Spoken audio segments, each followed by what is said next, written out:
G'day everybody.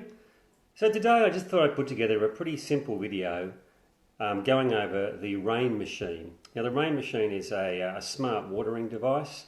I've done a review on my blog as well. It's pretty good.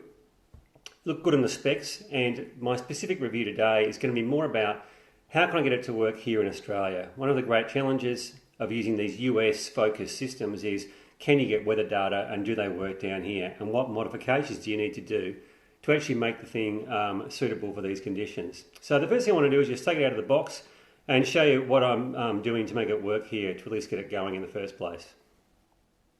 So here's the RainMachine in its box, brand new, and it's come, had it shipped from the US, cost me a little bit of money, but I figured that was going to be worth it.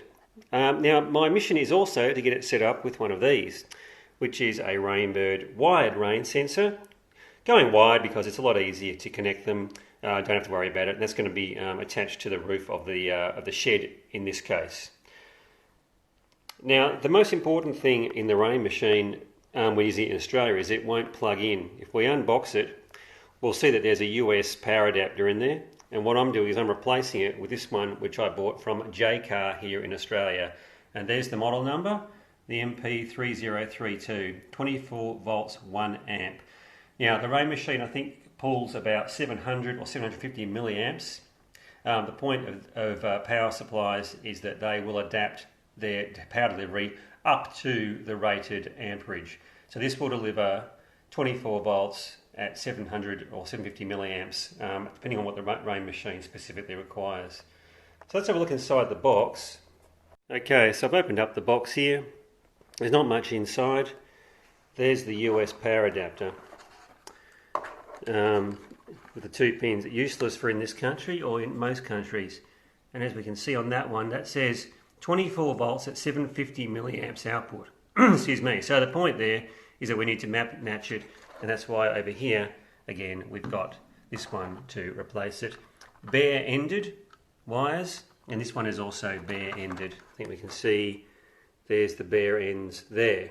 Okay, so that's matching that quite well, and that should work absolutely fine. In the box, there's been other unboxing videos. What have we got? Got a little screwdriver and a couple of screws to mount it to the wall. That'll be to actually screw in the irrigation wires when we have that up and running. We've got the manual. We have a thank you for your purchase. The cat's not happy about it. There's the cat. Not happy cat.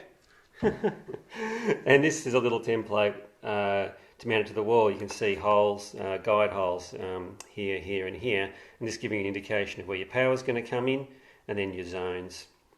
And so that matches quite well with the unit. Here's the unit. Now it's interesting, I actually thought that the Wi-Fi was built in, but here's the little Wi-Fi. It's a TP-Link USB Wi-Fi adapter. Now I don't know if you can replace that with a better one if you need to, but the fact that it's separate is actually quite interesting. Another USB port on top there. There's the main unit, and if we flip it over, what have we got on the back? There's the mounting holes, and right underneath here is where it all plugs in. You can see the power on my right hand side, and then here's the connectors for the irrigation pipes. Pipes, not for the pipes are going to go in the ground. This is going to be for the irrigation wires. Alright, so there's the model. It's an HD-12. 12 zones, touch, Android based, made by the USA, or made by China, designed by the USA.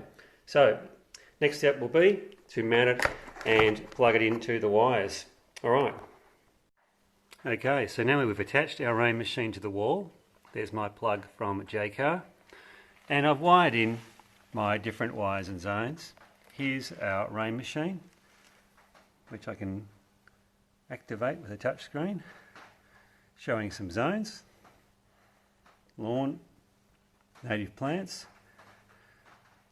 veggies, and a daily watering need. You can see where it's already adjusting its need based on the weather. Here's the Wi-Fi dongle connecting to the house Wi-Fi very neatly.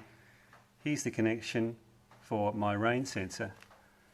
My wires are coming up a conduit in the garage here and going outside. Outside, there's a rain sensor And over here we have the wires coming to the first manifold with the solenoids ready for the sprinkler system, the native plant watering, and the pop-up sprinklers, and also then the greenhouse, which is going to be in this building just here. So this is the RainMachine UI. Now, I'm not going to talk through this because it'll take too long, but essentially I've got weather prediction and I've got various programs and various zones. Now, the focus of this video is about what happens here in Australia. We go to the settings tab up here and we look at weather. You'll actually see that there's a different weather services here. Now, many of these are not suited to Australia, such as the California one, or North America or Florida. The ones I have activated are Open Weather Map, Weather Underground, and METNO. Now, I did have a lot of trouble getting this to set up. I think I had to have one of them activated, like METNO, there was a default one, before the Weather Underground would work. But the support guys did help me with that, but very unintuitive. The settings just wouldn't save. So I do have it set up now. I've also added my own parser, which has disappeared. Okay, so there's another bug. I had a parser in here called Willy Weather, which is an Australian weather API, and that's now just disappeared. So there's a bug there as well, and I can't explain that. Down here, the Willy Weather service is here. Now, this is interesting. The first point to make about this is that all of the times are 10 hours behind.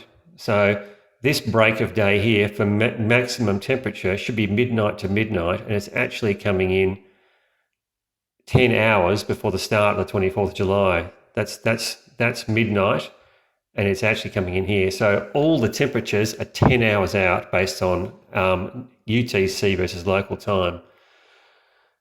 The RainMachine takes different weather data and creates a smooth curve in the middle of what it thinks the actual prediction is going to be, and that looks quite good in this case.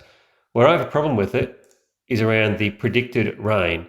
So these are different services predicting millimetres of rain coming up in the next few days. Now they're a little bit all over the place, which is expected. It's an estimate from different services. But the RainMachine's smoothing process doesn't seem to split the difference. It's very high here. 4.77 millimetres, for example, it's predicting, but Open Weather Map is saying 2.2 millimetres.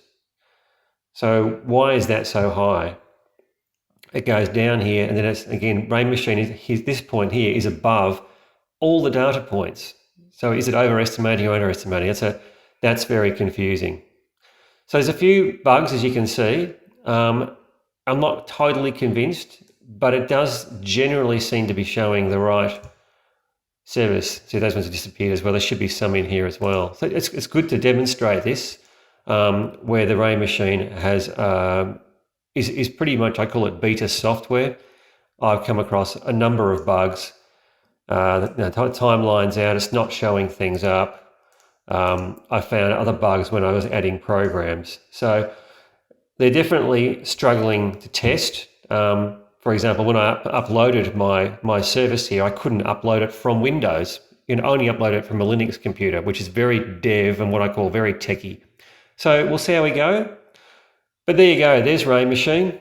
It's a work in progress from their point of view. It's a work in progress from my point of view, and we'll come back to this and we'll see how it goes once I've got it fully up and running. Cheers.